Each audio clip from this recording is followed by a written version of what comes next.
Welcome to the Interrupted podcast. We are here to cut through the noise of life to give you the tools and knowledge you need to relentlessly pursue a life of truth, integrity, discipline, and adventure.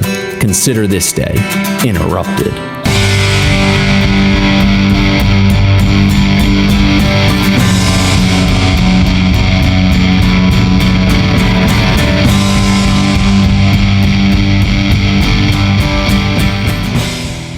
Hey, what's going on, everybody? It's Steve Hallman with the Interrupted Podcast, bringing you another powerful episode here where we share stories and help teach you about how to overcome and deal with life's interruptions. And this is a lesson, this is a process, this is something that we all are going to have to experience, and we all do it with a different level of success. And that has to do with experiences and education and, quite frankly, amazing influences in our lives that we need to give credit to, where we have those positive interactions with people.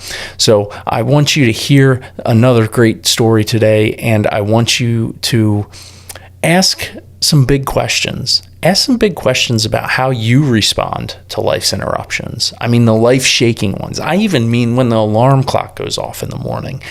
How do you respond to that? What's your attitude like? What motivates you? What drives you? And are you aware of how you're experiencing and feeling during each one of these interruptions? Because I believe if we prepare now and utilize discipline, utilize integrity, and have a foundation of truth, we will have a much greater success rate and live a life of great meaning and significance. And that word significance is what brings us to our guest today, Aaron Walker. He is a businessman. He is an entrepreneur. He is a life coach. He has so many hats that he wears. And I'll tell you, I first encountered him when I picked up his book, View from the Top, an amazing author. He just authentically and candidly shares his story, his life story, and the many interruptions that he faced during his life and how he overcame them, and how he moved from chasing success to now he is continually looking for significance in life. And he does that in so many ways. He has a extremely powerful network, a mastermind group. He's written a book called The Mastermind Playbook, and he teaches other men how to begin masterminds and accountability groups. These are open to men and women throughout the world now. I believe he has 19 separate groups that he manages himself. He's doing so much to give back to the community and men and women all across the globe. You may have heard of him from the time that he spent around Dave Ramsey. He's still good friends this day with Dave. He, for almost a decade, actually a little more than a decade, was in a mastermind group, an accountability group with Dave Ramsey and other extremely capable and successful men. And they held each other accountable on a weekly basis. He talks about that. I'm not going to steal his thunder. He shares a lot about that. But he has an incredible story, and specifically one where he encountered a major interruption in his life that caused him to have a pretty significant shift. But I am very privileged to bring him on the show today. I'm so thankful you're joining us, whether you're listening to us on whatever platform for a podcast or whether you're tuning into the YouTube channel. It's good to see you. So thank you for tuning in, and enjoy this episode with Aaron Walker.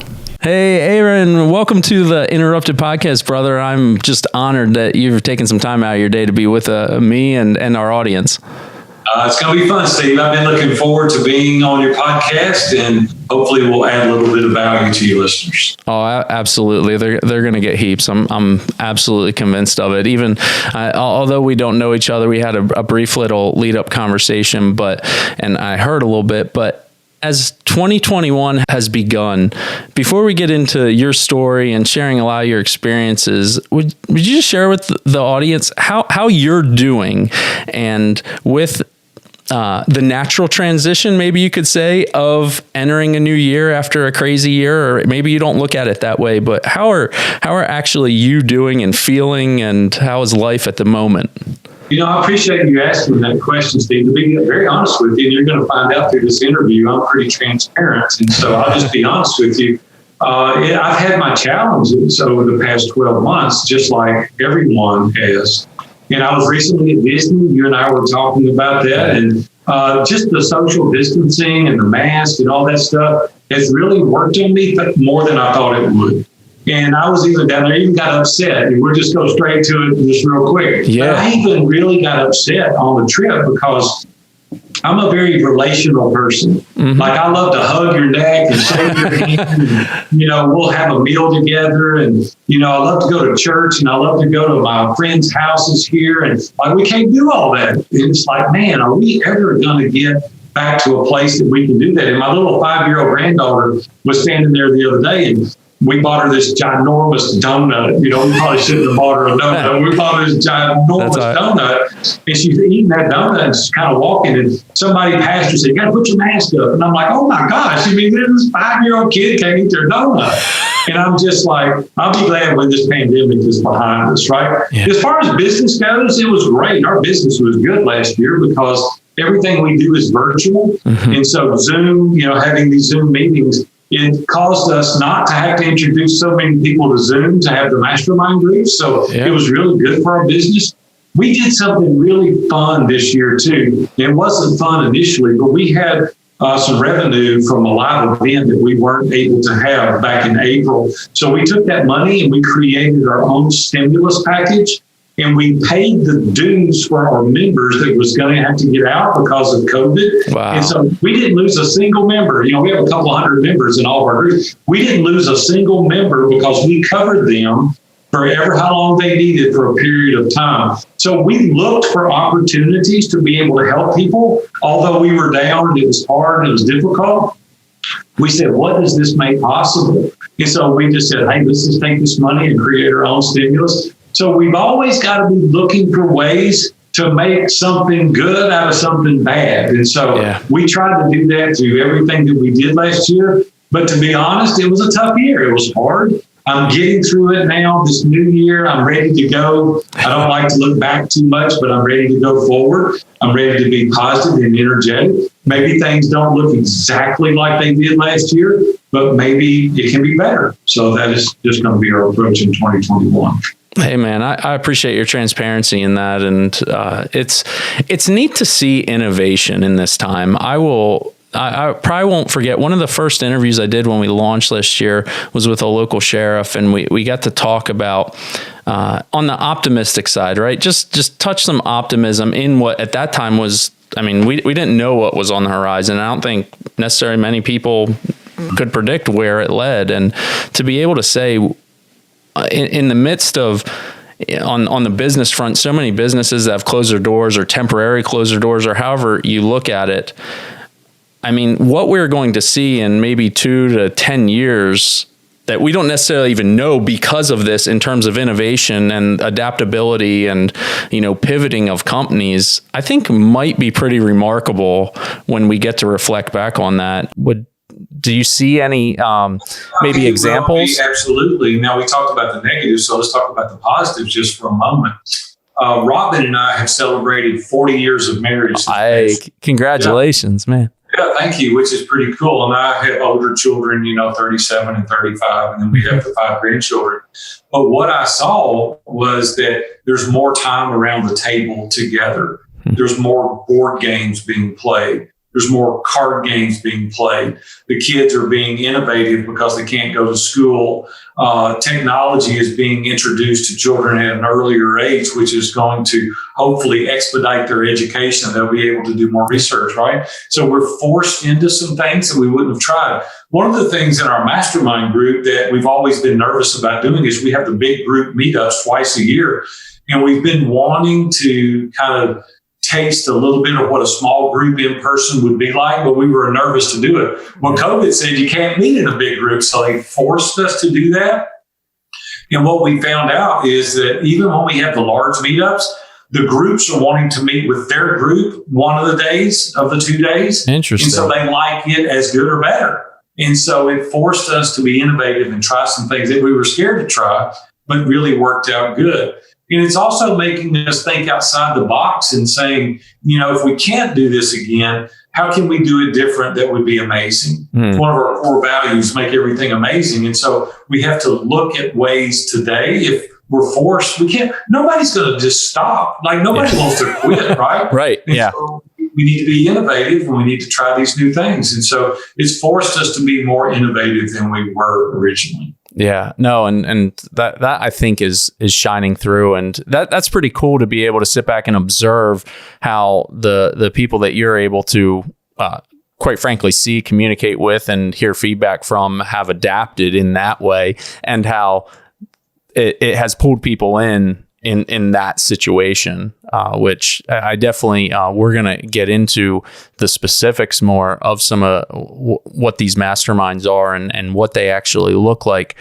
But would you just take a moment, and the listeners that haven't had the opportunity to read View from the Top, in that book, you become very vulnerable in your book and share a lot about your story. But would you lay out a little bit of foundation, even going back to family of origin and where you grew up and the influences that cultivated the person you've become today, and how your self-awareness now as a man can look back and appreciate those moments and those learning opportunities. And even if you take a moment to share where your faith began and how that influenced some of your really incredible story.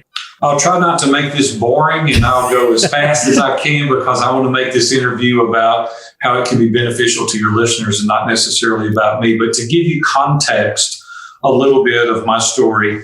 I grew up in Nashville, Tennessee, been here 60 years next month. And I'm one of the few that are left, the original pioneers of Nashville, Tennessee. Oh. We're 3 generations deep here. So we go way, way back. And my dad was an entrepreneur. My granddad was an entrepreneur. We've all worked for ourselves over the years. And I've not worked for anybody since I was 18 years old. And so I've really enjoyed being an entrepreneur. But I grew up in a very poor home. My dad was an entrepreneur, but he wasn't a very good one. He was a man of integrity, had a great amount of character. My mom and he both did, but he just wasn't a good businessman. And so my dad bought a house in Madison, Tennessee, which is just 11 miles north of Nashville. Okay. And he gave $6,500 for the house I grew up in. Wow. 4 children lived there, 2 adults, and we later lost it in bankruptcy. My dad just didn't manage his money properly. We had to move in with my cousin. We did that for a period of time. We moved out of there and moved into a rental house where he paid $60 a month for rent. You can imagine, the area of town that was in. But I'm not offended that happened. I think it really helped build a lot of character in me. It really gave me a lot of motivation. I didn't know what I did want to do, but I did know what I didn't want to do. And I didn't want to work as hard physically as my dad did. My dad was a general contractor. Okay. He built amazing homes, but he worked hard. Out in the elements. And I'm like, man, I do not want to do that, right? That is hard work. And I said, what I do want to do, though, is make a better life for myself. So at 13 years old, I started working at a local pawn shop. I didn't even know what a pawn shop was at the time, but I started working there. Fell in love with the business when I was 15 years old, Steve. I made a conscious decision. That's what I was going to do for a living. So I went to summer school and night school for 18 months. I had enough credits to graduate my junior year of high school. Started working every day. Met a couple of guys with a lot of money. Obviously, I needed some money to go into business. And I approached them when I was 18 years old and said, why don't we start our own pawn shop? And they said, how old are you? And I said, I'm 18. They said, we've never had anybody 18 years old approach us. And I said, well, there's a first time for everything. Like, are you interested or not? Right on. We talked through it. They checked on me a little bit and found out I was a pretty good guy and I was willing to work hard. Mm-hmm. And we went to the bank. We all 3 signed a $150,000 loan. And that was a lot of money in the 70s. Absolutely. A lot of money today, but it was a whole lot of money in the 70s. Mm-hmm. 2 weeks out of high school, Robin and I get married. Wow. And you're like, man, you've lost your mind. You start a new business, you borrow $150,000 and you get married all in the same year. Yeah. Robin down one night. And I said, Robin, listen, we can't mess this up. Like, you come from a family broker than mine. We may never get this chance again. We're going to make the best of it. And we're going to pour every dime we make back into the business. So we bought a $19,500 condominium. You thought I was going to say a car, but that was our house. $203 a month was our payment. I put $500 down. I bought 3 of them. I bought one in building A, one in building B, and one in building C. And I rented the other 2 out. And then we poured every dollar back into the business. And we worked really, really, really hard, Steve, for 9 years. I lived on $18,000 a year. And then in 1987, a company called Cash America, they're on the Fortune 500 list, knocked on my door and they said, we want to buy your business. Wow. And I built something that a Fortune 500 company wanted. We sold it. I was able to retire when I was 27 years old. And I said, this is the American dream. It doesn't get any better than this, I thought. And then what I discovered is that after I sold the business, I didn't have any purpose. There was no meaning in my life. I didn't have anything productive to do. And I gained 50 pounds and I was getting in the bed in the middle of the day. And my wife woke me up a year and a half later. She said, you're getting fat and lazy. This is not what I signed up for. A little dose of honesty there. Yeah, she's not shy on giving me advice. And so I went back, bought the pawn shop I started with when I was 13 years old. And we grew it 4 times the size it was over the next 9 years. So in August 1st, 2001, which was 20 years ago, I turned 40 years old. I had all the stuff. And I'm going to say some things right now, but your audience has got to know I say this out of great humility. I don't say this boastful in any stretch of the imagination. I say it with great humility. But at 40 years old, I had the big house, the nice cars. We're on top of a hill. We had the vacation home, the beach house. We had all the stuff. And I don't want to minimize stuff. I hate it when people with money go, money's not important. I was like, it's real important. Let's just don't make it our central focus. There you go. But I did make it my central focus at that time in my life. I was headed to the office. It was 7:30 in the morning on a Wednesday. And I ran over and killed a pedestrian on my way to the office. And it absolutely rocked my world. I can't even begin to tell you. I won't take you through all the graphics of that, but they called me on Saturday morning. That was on a Wednesday morning. They called me on a Saturday morning and they said, Mr. Walker, Enrique didn't make it. He was 77 years old. He didn't see well. He just didn't see you coming and he ran out in front of you. And unfortunately, Vanderbilt Hospital delivered the news that he had passed away. Well, Steve, it rocked my world. I mean, needless to say, and so I went through a lot of stress through that time. And I finally ended up selling the business. I contacted my partner and I said, hey, I want out.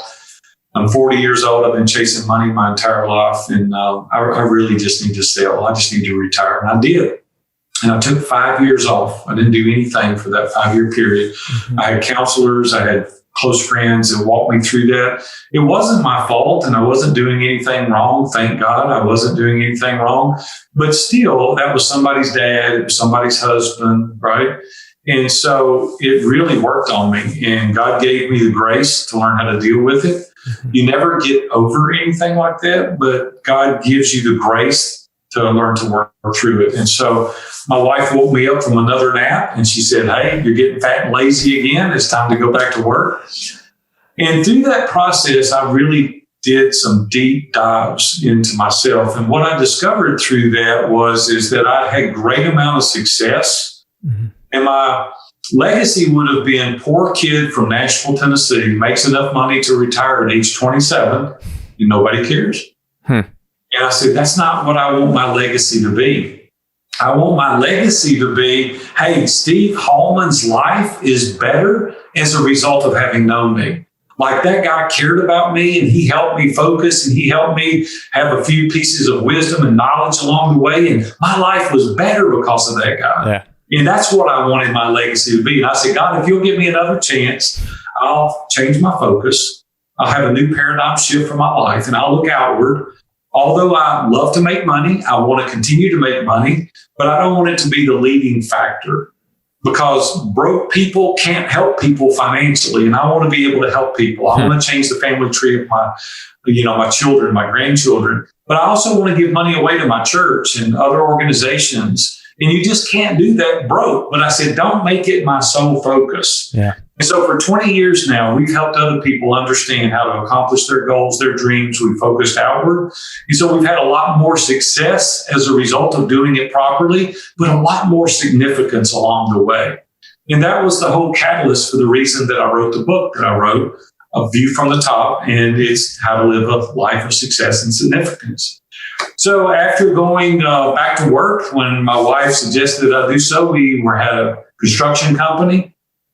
We led it for a number of years. And then when I turned 50, I retired again. Robbie goes, how many times are you going to retire in the course of our marriage? I guess so.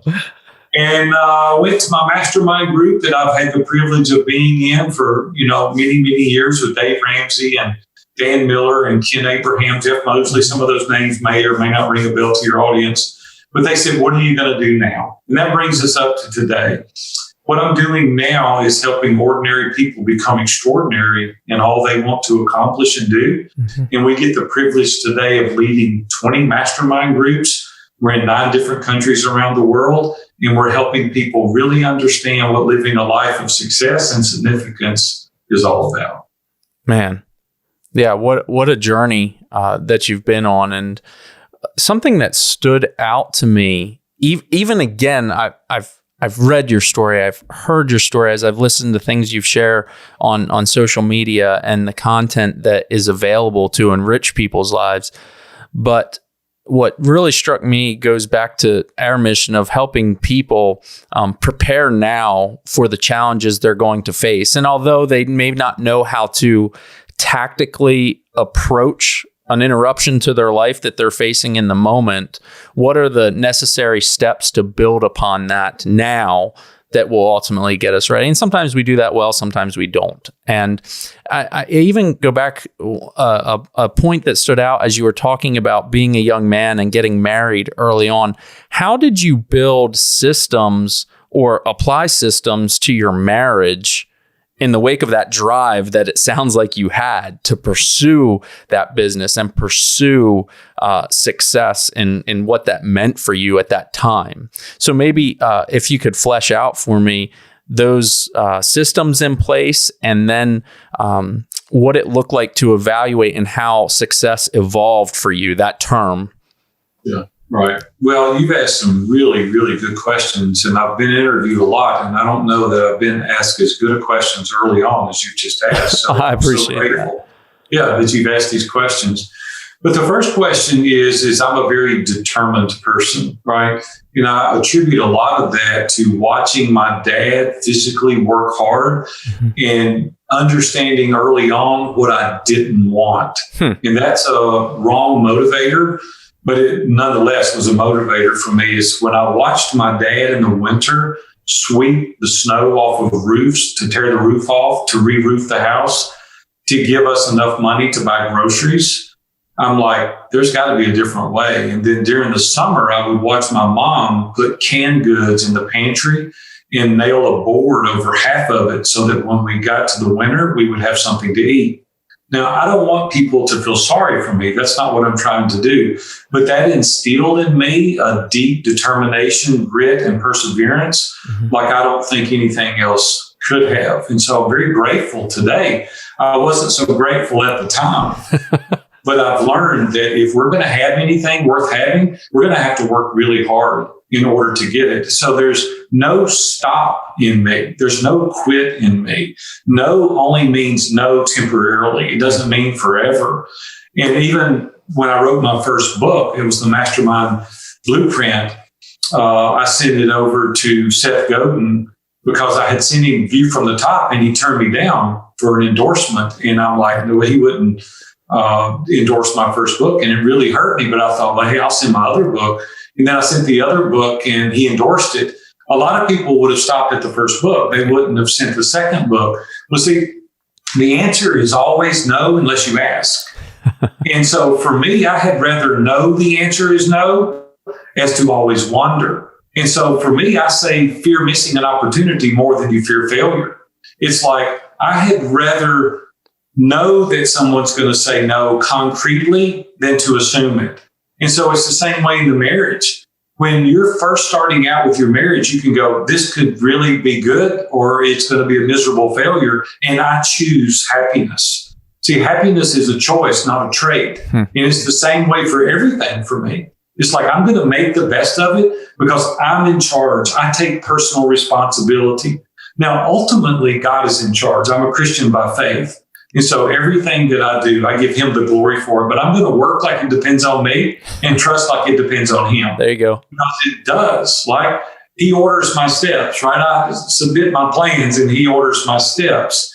But the question that I like the most about what you just said is that how did you choose to do this? Like, what did you do in the marriage to set the process out and the systems? Like, for us, this is just for us, and I'm not condemning anybody that's been through a divorce, but for us, it was like, we're going to work through this. Like, it may be tough and it may be hard, but we're going to work through this. Now, if you're hearing me and you didn't have that mindset early on and you did have a divorce, you can start over afresh in a new today, yes, right? You can say, hey, from now on, I'm going to adopt Big A's mindset and I'm going to go at it with that approach also. So don't beat you up and think that you're condemned forever as a result of a bad choice. I've made so many bad choices over the course of my life, but that's what Christianity does, is God gives us grace. He gives us another opportunity. But for me, it was looking for ways that I could make it amazing. And that's in our core values, make everything amazing. My first core value is relationships matter most. So everything that I do runs through the filter of relationships. And so for me, I started out early on deciding that I'm going to make this relationship the most important, right? It doesn't put tangible possessions in front of that relationship. It was, how can I make the relationship matter most? And so, yeah, we could do a whole interview on that particular thing. But for me, that is the most important. Now, the systems and processes, they were systems and processes, but I didn't know they were called that at the time. Right? Okay. Now we develop systems and processes intentionally to scale and to grow. But at that time, it was just a mere survival. It was just, I'm going to do this. I'm going to work hard. I'm going to accomplish this. I'm not going to let somebody tell me that it can't be done. And that's the reason I started when I was 13, my first business at 18. I could go on and on with these accomplishments, but it was because I had developed a mindset that I can accomplish this, not a reason that it couldn't be done. So good. With that, I feel like a stumbling block that a lot of us identify is procrastination. Oh my goodness. And so I believe for me, a lot of times I can identify quickly that I'm procrastinating, I'm stalling, I'm finding ways to not finish a task. Whether it's rooted in fear, whether it's an issue of me needing to become more courageous to push that fear down, or whether it's just simply there's not that maybe intentionality or assertiveness I need in the moment to get through, to push through that block. I guess maybe let's start with, what's your take on procrastination? And are some people just, they don't have that and they have so much drive that they push through it? Or is it those systems and processes that allow us to identify it quickly and then start tackling tasks to move beyond it? What does that look like? And how does it kind of work in terms of having success? Yeah, great question. A friend of mine named Rory Baden lives here in Nashville, and he wrote a great book called Procrastinate on Purpose. What we need to do is to be very intentional about the things that we procrastinate on, because there's not a such thing as work-life balance, right? There's not a such thing. Balance means equal on both sides, and we shouldn't be equal on both sides. There should be 5 or 6 key components that we want to be very out of balance compared to everything else. The things that are really important to us, for me, it's my faith that's most important. Then Robin, then my children, then my grandchildren, then business. And I need to have those things in the right priority, right? And procrastination, for me, is something that I do intentionally on things that I don't want to have anything to do with. The shiny object syndrome is a great example, right? I want to procrastinate on chasing the shiny objects. And so what you need to do is, first of all, determine what it is that you want in life. Years ago, when I started coaching, I wrote a document called What Do I Want? The truth is, Steve, most people don't know. Most people want bigger, better, shinier, faster. Just give me more. And then when they get that, it's kind of like the dog that caught the car. It doesn't know what to do with it, right? And that's what happens to us today. Yeah. Is that we get this thing and we think that's what we want, and it's really not at all what we want. And then we get it, and now we've got to maintain it and insure it and store it and clean it up. And then we've got to get rid of it. It depreciates, and you're like, oh my gosh, I didn't know this many tasks align themselves with owning these certain things and doing these certain things. I use the analogy of a drill. Nobody wants a drill. Mm-hmm. They want a drill to drill a hole, but you really don't even want the hole. You want the hole so you can hang the shelf. And the shelf is not really what the end result is. It's the trophy that goes on the shelf. See, so we didn't want to drill at all. We wanted the trophy. Mm-hmm. And it's the same in life. We think we want certain things, but we really need to take the time to discover what it is that we're actually chasing. And then you can do a whole process of elimination by getting rid of the things that you really don't want. And you won't need to procrastinate because you'll be held accountable and focused to the things that you do. And so just spend some time doing a self-evaluation to really determine what it is in life that you really want. Yeah, man, that's good. And your illustration there of talking about the drill and ultimately maybe getting the trophy, what I see happen, and it happened to me in some instance, even while I was a teacher, is that was something I'd been striving for so long. And once I got the trophy, I realized it was not the trophy that, or I should say, maybe it was the trophy I wanted, but it wasn't the work to get there in the process, if that makes any sense. It was exciting to have it, and it was fun and enjoyable. But now that I wasn't chasing that anymore, I wasn't necessarily getting fulfillment in displaying the trophy. Maybe that's the way to say it. Deal. See, here's what it is. Half of it is in the chase, and that's what we forget. I'm a creator developer. Mm-hmm. Like once I get up to maintaining and managing it, I'm bored. And that's why I'm on 14 businesses. Why don't you just start one business? And because I figured it out and we sold it to a Fortune 500 and the art of the deal was over. And so for me, I like to take things that are nothing and create something out of them amazing. And I'm like, when I get it up to a point that it's lost its lure, then I start something new.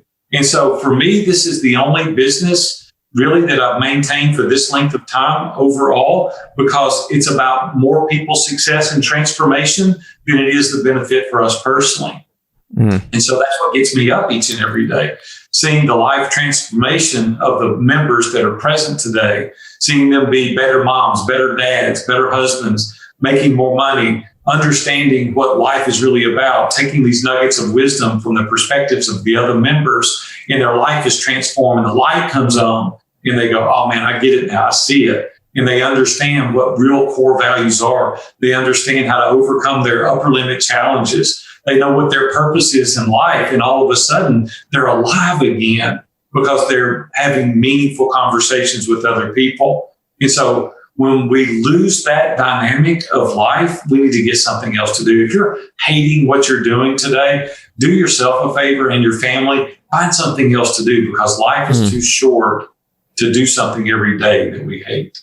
Yeah, I love that. And I believe that some of that is the negativity that's so pervasive in so many industries. Is we have a lot of people that arrive somewhere and feel stuck, maybe by a pension or by benefits or the possibility of working out of that. And I don't know if, I know there's a lot of advice that can exist, and every situation is a little bit unique, but is happiness the right word to pursue, or is taking care of your family that responsibility? Should that keep you in a spot? When do you start to make that transition and pursue something that creates a deep meaning in your life and allows you to care in a much larger way and give more value to your family and your community? Yeah, Steve, I may surprise you with my answer, and I'm pretty alone on this topic, and that's okay, because I told you I'm vulnerable and transparent, and we can have a lively discussion around this. Mm-hmm.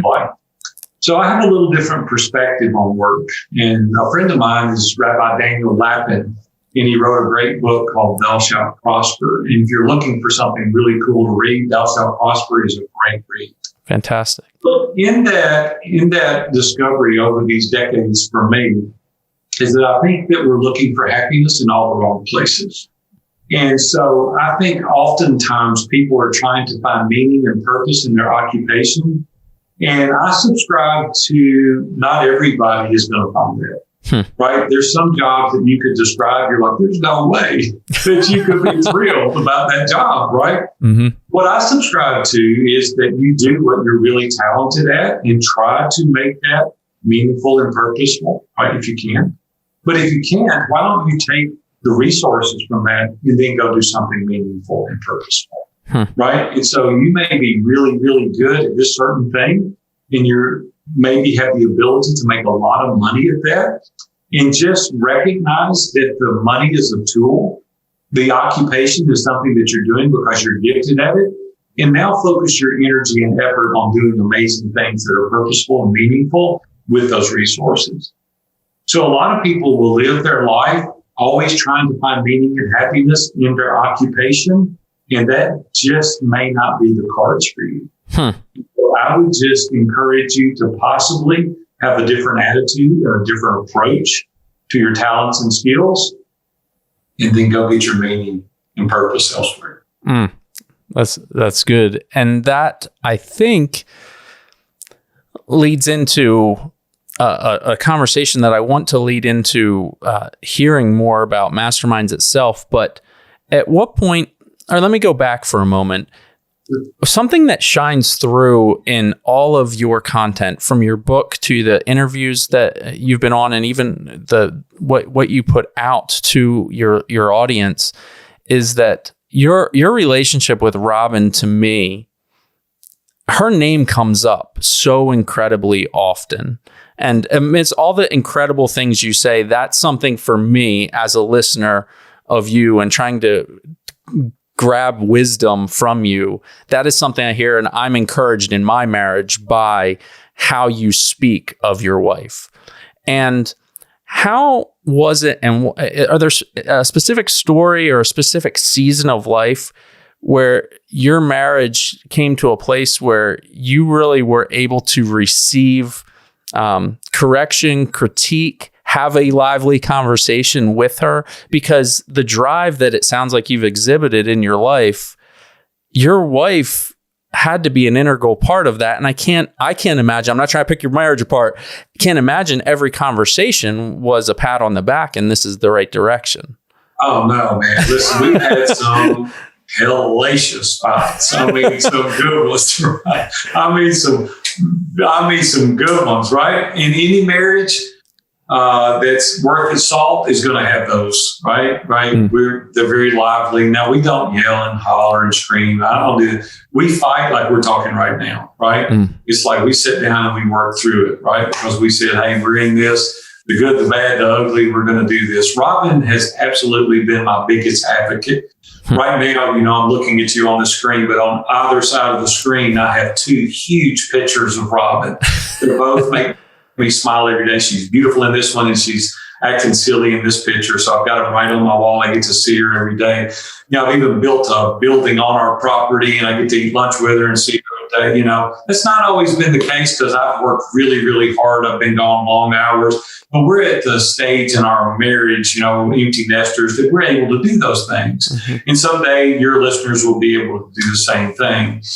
But Robin has always been the person that has wanted me to lead. She said, I want you to lead our family. Robin's, a stay-at-home mom. She raised our children at home when I was away at work. But she's always been there and been my biggest advocate, my biggest supporter. That doesn't mean that she's always agreed with everything that I've done.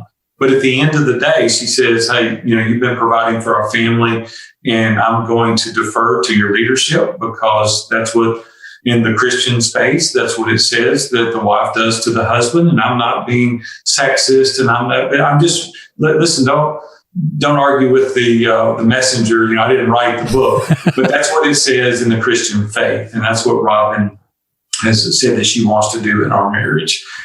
it's worked well for us. That doesn't mean it's going to work well for everyone, but for us, it's worked well. And so I always run things by her that are very important. A lot of the things that she's just deferred to my leadership and business, because I've been in business our whole career. So she says, you know more about business than I do. But women have a sixth sense that men don't have. Now, men, don't you get mad at me either. I'm not saying your wife is smarter than you, but I am saying that God uniquely designed women is what Dave Ramsey calls that feeling, right? They do. They have an intuition. They have something there that men don't have. And I'm very grateful for it. And because Dave Ramsey and I have been friends for 35 years, we've talked about this a lot. But the truth is that every time I've gone against that feeling, as Dave puts it, and Sharon says something to him, when I go against it with Robin, normally it costs me. Not every time, but oftentimes. But where we really have gained traction in our marriage is that we try to outserve each other. Anytime that you go into your marriage with a selfish approach, it's not going to end well for you. Early on in our marriage, I was pretty arrogant. I was very condescending, and I'm a debater. I even took debate in school. I traveled on the debate team. I was able to back Robin in a corner, even if it was my fault. I could spin it, and I could make her apologize to me. And one day I was really convicted over that. And I said, this is wrong. I mean, you're manipulating your skills and you're causing your wife to, ask for forgiveness for something that you did, that you created. And I used to be able to do that. I used to fight to win. Like it was important to me to win. And then I was convicted one day. I said, we need to fight for resolution, not to win. And today, when we talk through things, it's not, I have to fight this. I'm being honest with you, Steve. I mean, it's not something that's easy because I do like to win and I want to win. But you build such a love and an admiration for your partner that you really want best for them, right? And you have to subject yourself sometimes to their scrutiny that they can say honestly, this is not faring well. This is not doing well. This is how you're making me feel. And I wasn't really into talking about feelings a lot when I was young, in my 20s and 30s. But as I've discovered how to work through fighting healthy, you've got to share, like, you maybe didn't mean this, but this is how I took it. This is how I feel as a result of what you said. And it's created a much better environment for us to be able to share those things without being defensive. The other thing that I want to share, I don't know how much time we have, but I want to share just a couple of things. And this, I'm speaking primarily to the men that are listening right now.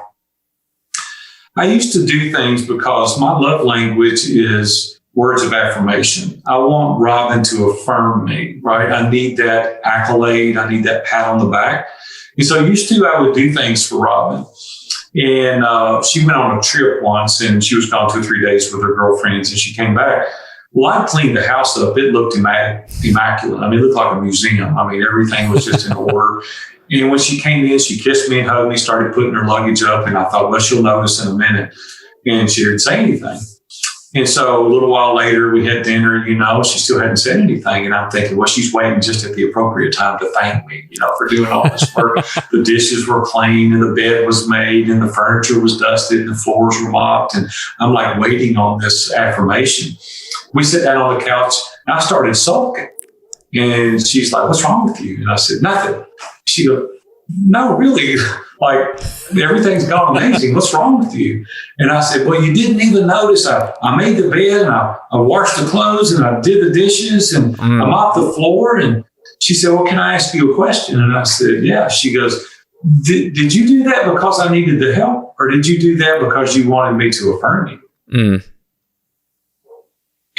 And I said, Robin, the truth is I wanted you to recognize it. And she said, the truth is, if you would do those things to help me, you would be surprised at how much more I would recognize. And so my motivation was wrong. Yeah. You see, when my motivation got into a really good place and I quit mentioning or quit expecting her to respond a different way, it was amazing how much more she recognized. It was amazing how many more words of affirmation. You see, that's the difficult part that we don't understand when we're married 5 or 10 or 15 years, is that our motivation's got to be pure because they have that sixth sense. They understand what your motivations are. And so I just want to encourage the men today to serve your wife well because they are deserving of you serving them well. They're your mate, right? Don't expect anything. Don't expect that you're going to get these words of affirmation or these accolades. Just do it because you love them. And when you do that, it's going to be amazing at how you bond, how they're going to respond. And it's the same way for the women. Men need certain things. They need to be affirmed. They need to be a dad boy, way to go. I'm proud of you. The most important words that a woman could ever learn from her husband is I'm proud of you.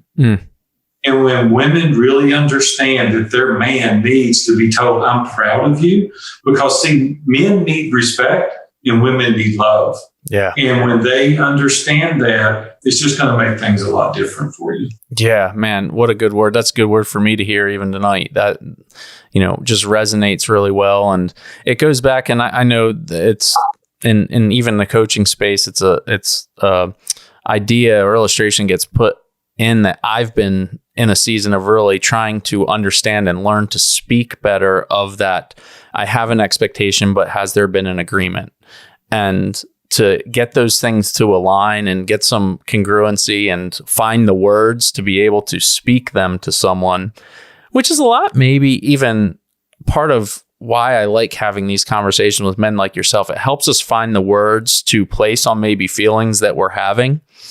And I think that leads in really well to trying to get that from other people and to get away from the isolation that a lot of us think we need to have, because that's some courageous battle that men need to fight and do it alone, where I don't believe we were created for that. And I love the wisdom that you have shared around both coming into relation with other men that can make us better, or people. I mean, there's women masterminds groups as well, and there's a whole number of them. We have men and women masterminds. Absolutely. And that's important. Men sometimes struggle of why, what's the purpose? I hear, and I shared a little bit this with you before we started recording. I'm concerned sometimes we confuse meetings and networking and associations and fraternities with what the purpose of a mastermind is. And so I want people to have those networking opportunities and the sometimes utility in those meetings where you're going with the purpose maybe of getting something in return, which that's probably a whole nother conversation to have. But maybe that also leads into talking about why should we seek out other men to be very purposeful and intentional and to be honest and vulnerable with each other in the pursuit of better marriages and business opportunities and strengthening our faith. Can you speak to some of that with masterminds? Great questions. I don't think it's just men that need other men. I think it's women that need other women. A lot of the mastermind groups are gender neutral and they communicate well. For us, we set it up very specifically for men to be in groups with men, women to be in groups with women. There's a lot of things that we talk about that I don't feel comfortable talking about in mixed company. Mm-hmm. Maybe I'm old school and a lot of people are listening to this saying, hey, we get on to your man. We deliver you back a product that you're happy to get. So you're glad that we talk about these difficult things, because I'm very family oriented. Mm-hmm. And I really want to get on to guys to make sure that they're all what God created them to be, from a family perspective and business, being a dad. The women do the same thing, right? My daughter is the director of the women's groups, and we have amazing groups for women as well. But the thing is that I think God created us to be in community. Isolation is the enemy to excellence. If you really want to catapult your life to another level, we're designed to be in community. We need that accountability. We need perspective. We need people to throw the flag on us occasionally and call us out. We need people to encourage, our superpowers, but we also need to identify our blind spots. And when you're so close to it yourself, you can't see your blind spots. And that's the thing that always gets you. It's the thing that you weren't heightened your awareness to. Today, I had a call with one of the members after the meeting, and I said, listen, I don't want to disrespect you, and I wanted to kind of go this alone with just me and you first. We can talk about it later in the big group. But you've got a really condescending kind of attitude. It's kind of a snarky kind of attitude. that you give off a persona that people don't want to be around. And it really kind of offended him initially, but I said, I'm saying this to you because I love you. I'm saying this because I want you to get better. I'm not saying it to demean you. I'm not saying it to offend you. I'm saying that you're not aware of it. And I want your awareness to be heightened so we can walk through that. So when you build the relationship long term, you're given permission to say those kind of things. Now, you can't say those kind of things in a networking event. You'll get punched, right? Somebody will poke you in the eye with their finger if you were to say that. But when you subject yourself to that scrutiny every single week and you invite it into your life, then you say, how do you see me? How am I treating my wife, my children? Have I built the boundaries that disallow any inappropriateness or any activities or conversations with the opposite sex I shouldn't have? Do I have safeguards up that protect me against pornography? Because pornography will ruin your marriage. A lot of guys are like, oh, I can handle this. Let me just tell you, it will ruin your marriage. And you just get involved in prescription drugs, for example, after an accident. If you're not weaned off of those, it can lead into an addiction. A lot of guys drink too much, and you're like, hey, you keep doing that, and you're going to be an influence to your children. You're saying that it's okay, and you need safeguards around that. And I just want to allow other members to hold you accountable and ask you questions related to your behavior at home and in front of your children, because your influence matters. Yeah. And you can't say those things at a networking event, right? But when you're in a group that meets every single week and you're able to let your guard down, you let that facade down, and you say, here I am, the good, the bad, and the ugly. These are places I'm strong. These are places that I need help.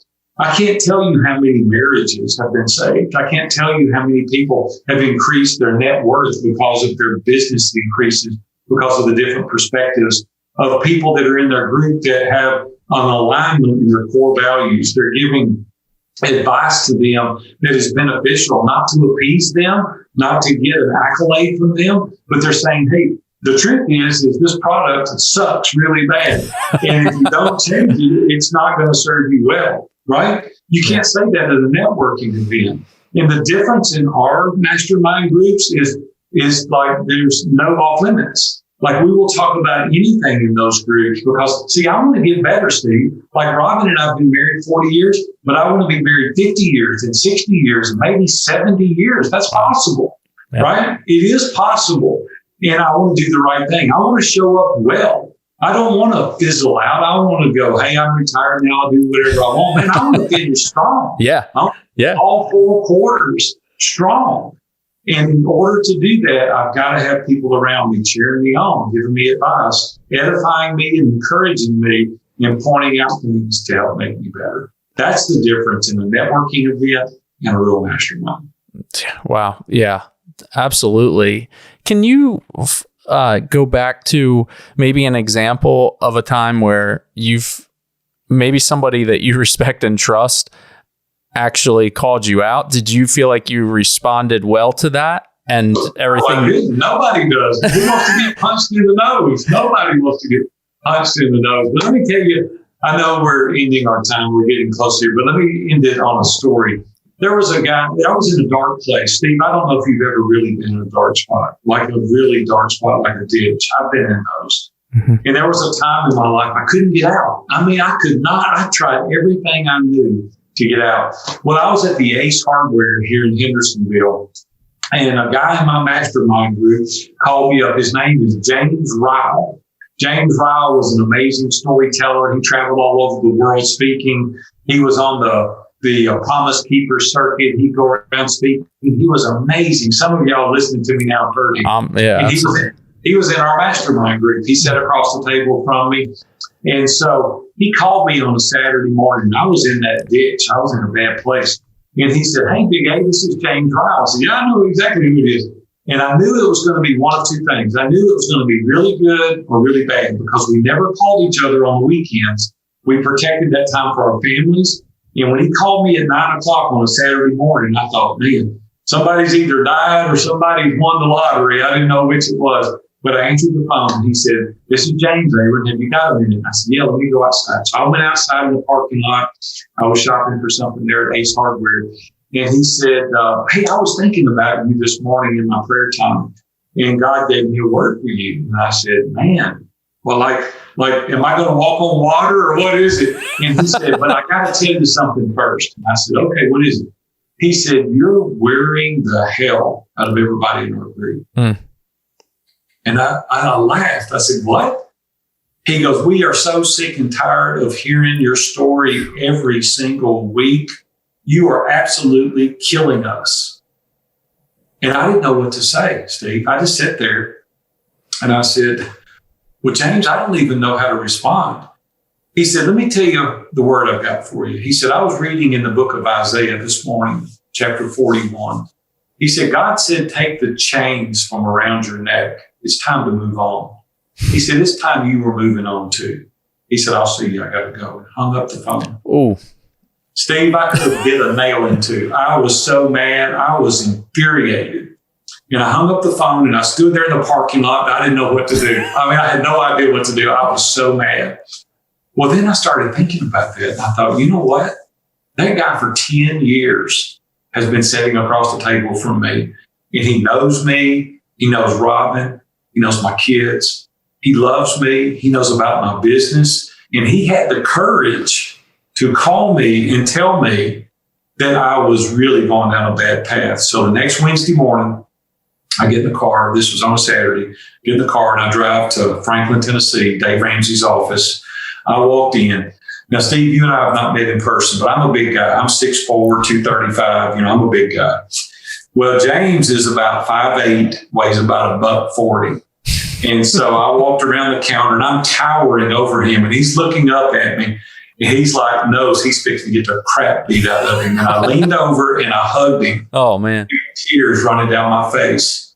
And I said, thank you for loving me enough to tell me the truth. Listen, I picked myself up. I got out of the ditch. I started another business. And here I am today, much more successful as a result of him kicking my tail.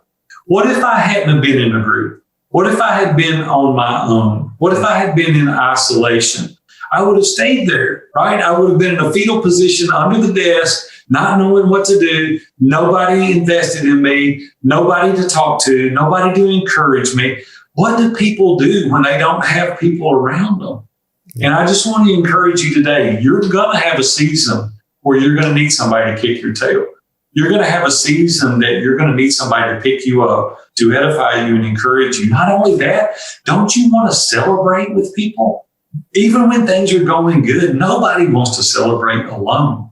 So I want to implore your audience today, if you don't have an accountability group, a mastermind group, people that can encourage you, live life with you, give you different perspectives, hold you accountable, how do we ever think that we can maximize our life? How do you think that you can live this adventuresome life when you only have one perspective? I just want to encourage you today to get in a group, even if it's not my group, get in a group that can help take you to the next level. Man, a good word, man. I have a million more questions rattling, but to think that relationship that can be cultivated within those groups is so important. And would you speak specifically, as we're getting ready to close here, to iron sharpens iron and what it actually looks like, the tangible, like if someone would sign up to be part of a group that has never experienced something like that before, what could they expect in a group like that rather than just kind of saying, hey, join a mastermind and have some relationships? Yeah, here's the thing. Those are byproducts of being in masterminds, the networking, the resources, all those things.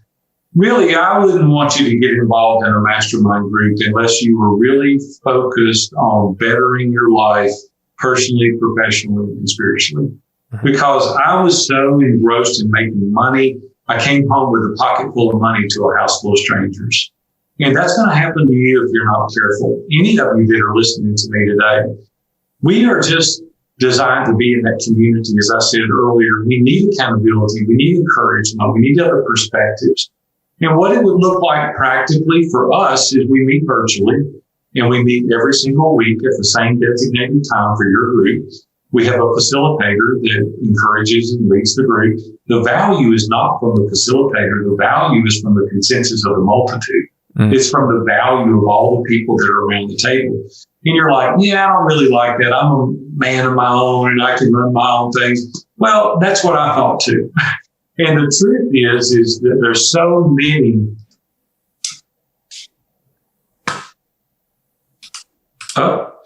They blinked out on me for a second. Sorry about that. That's what I love about technology, right? Yeah. You get to a good thing and then everything goes black and then here you are. Anyway, what it's going to look like practically is just meeting. We do wins. Like you come in, I like to start meetings on a high. We give wins for the week.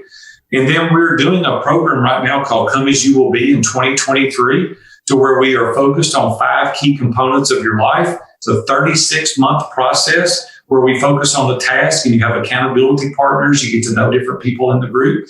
And then we do what's called Man in the Middle, to where we really focus on one particular person, dive into their needs and whatever that case may be. We do reading assignments. We have books that we read. We're constantly growing in personal development, professional development. We have expert interviews where I bring in guests like, Mike McAllowitz, Brian Moran, Dan Miller, Ken Abraham, you name it, Pete Vargas. We brought in Michael Hyatt recently. We brought in Seth Godin. We just bring in different people to do interviews. You can ask questions about different books that they read. Then we meet up twice a year here in Nashville, Tennessee. Okay. And I pay for everything. It even makes it better. All you got to do is get here. I pay for your hotel. I pay for your food. We have big group meetups for a couple of days. And then we go back, we meet with our groups every week again. It's a way of life. We've had people meeting 6 and 7 years in the same group. And people are like, why would you want to get out? If your life is progressing, your business is progressing, your family is, you're a better person as a result of it, because you have your own board of directors. I mean, these are the people that you run everything by that gives you feedback and encouragement. And it's just the way I've done life now for decades. And I can't imagine doing it any differently. Yeah, no, the value that comes out of that. And by you being willing to share your voice, I guess there's no real understanding of the impact you could be having on another man that needs to hear that word in that moment. So that's phenomenal. Well, can you tell us how do we connect with you? How do the listeners reach out and talk to you about what we've talked about here, get involved with what you're doing, find your book, View from the Top? There's so much going on that's just incredible. How can we do that? I said, you must have really enjoyed the book. I said, you told me in pre-interview, you read the book and then you got the audible and you listened to it. I wouldn't want to listen to me. I mean, listen to this country Southern voice. There's some about the author, like speaking those words that, from you, I could just hear it from your heart, and I wanted to hear it from your voice when I was reading it myself. That's something that I just take very personal, because the person's voice, man, that's where you really get the depth of it. So no, I don't mean to, I'm not trying just to inflate you here. I appreciate it. You made me feel very warm and welcome on your show. So first of all, thank you for having me. Yeah. I feel so warm. I've had a good time being with you today. So let me say that if you are interested in connecting with us, the best place to go is viewfromthetop.com. There's applications there. No pressure. We never put pressure, but if you're like, hey, I want to test this out, I want to see what's involved, you can fill out the application and we'll talk to you, find out if you're a good fit. And we'll tell you if you're not. We're like, hey, no, you're not a good fit. We do have women's groups. We do have men's groups. If you're interested in the book, Amazon would be, the quickest place to get that. It's in all the bookstores. They've been in airports. The Audible is there too. If you like to hear a Southern drawl, go get the Audible. I did do it myself. One of the hardest things I've ever done was to read my own book. Yeah, it took, I don't know how many trips to the engineer. I went to a studio here in Nashville. Oh, cool.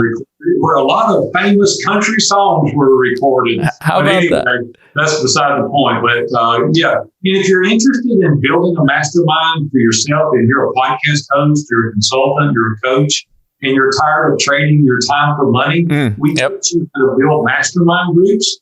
And so we've got an unbelievable digital product, and it's called the Mastermind Playbook. And you can find it at that same name, themastermindplaybook.com. And we really teach you how that you can build your own mastermind.